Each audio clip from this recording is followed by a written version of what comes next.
बिहार में कहर बनी बारिश, 21 मौतें, दर्जनों लोग जख्मी, मौसम बना मौत का पैगाम। नमस्कार, आप देख रहे हैं LNV मीडिया और मैं हूं आपके साथ प्रतीक दुबे। जब बादल गरजे तो जमीन कांप उठी। खेत में काम कर रहे लोग अचानक आसमान से गिरी बिजली के चपेट में आ गए। बिहार इस वक्त एक भीषण प्राकृतिक आपदा से जूझ रहा है। अप्रैल 2025 की यह बारिश आम बरसात नहीं थी। यह बिजली से भरी बेमौसम और मौत लेकर आई। आकाशीय बिजली और तेज बारिश ने राज्य के कई जिलों में ऐसा तांडव मचाया कि 21 लोगों की जिंदगी छीन ली और 11 अन्य को गंभीर रूप से जख्मी कर दिया।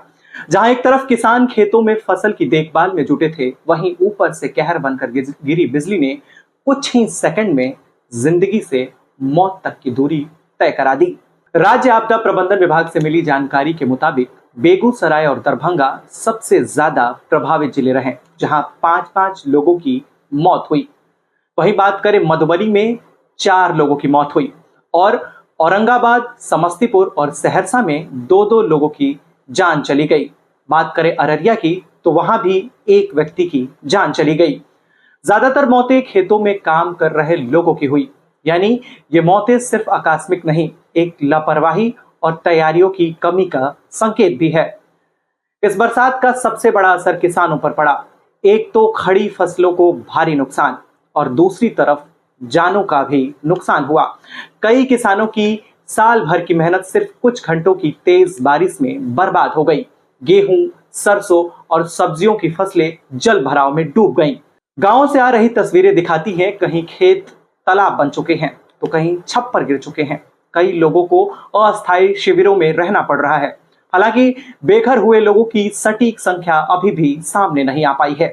मुख्यमंत्री कार्यालय की ओर से कहा गया है कि मृतकों के परिजनों को 4-4 लाख रुपए का मुआवजा दिया जाएगा। राहत और बचाव कार्य युद्ध स्तर पर जारी है, लेकिन सवाल उठ रहे हैं कि जब मौसम विभाग ने पहले से ही चेतावनी दे दी थी, तो क्या पंचायत स्तर पर कोई सूचना प्रसारण हुआ? क्या खेतों में काम कर रहे लोगों को वक्त पर अलर्ट किया गया?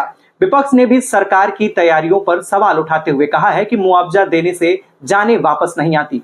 अब वक्त है जब ग्राम स्तर पर रियल टाइम अलर्ट सिस्टम लागू किया जाए। भारतीय मौसम विभाग ने साफ कहा है कि अगले 24 घंटे बेहद संवेदनशील हैं।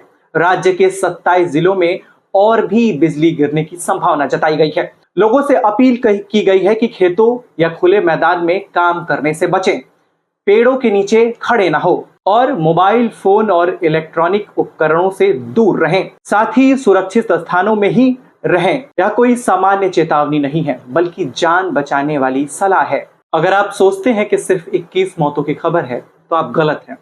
यह सिर्फ आधिकारिक आंकड़ा है।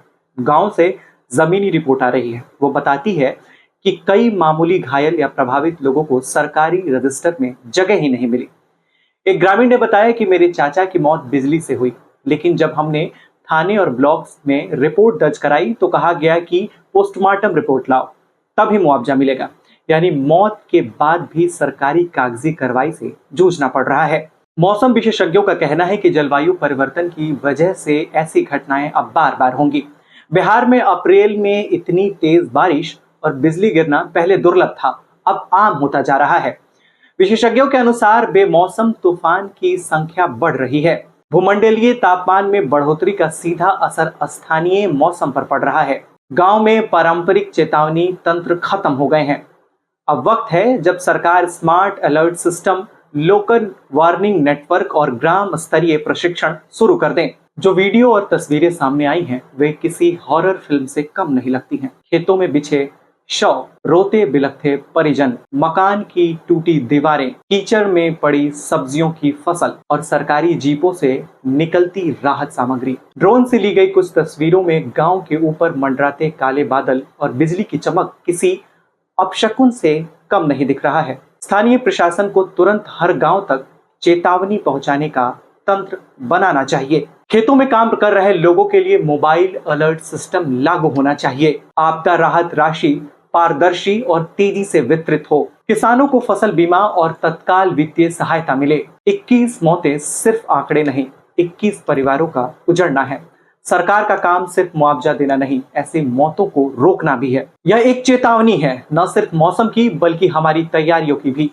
अगर अब भी हम नहीं चेते तो अगली बार आंकड़े और भी भयावह हो सकते हैं। बिहार में बारिश ने सिर्फ खेत नहीं डुबोए, उसने भरोसे, सुरक्षा और सरकारी तंत्र की सच्चाई भी उजागर की।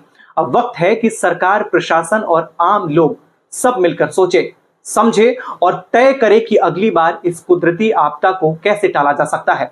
और तब तक हर बिजली की गड़गड़ाहट एक अलार्म की तरह सुनी जानी चाहिए। ऐसे ही तमाम खबरों को देखने के लिए देखते रहिए LNV मीडिया। धन्यवाद।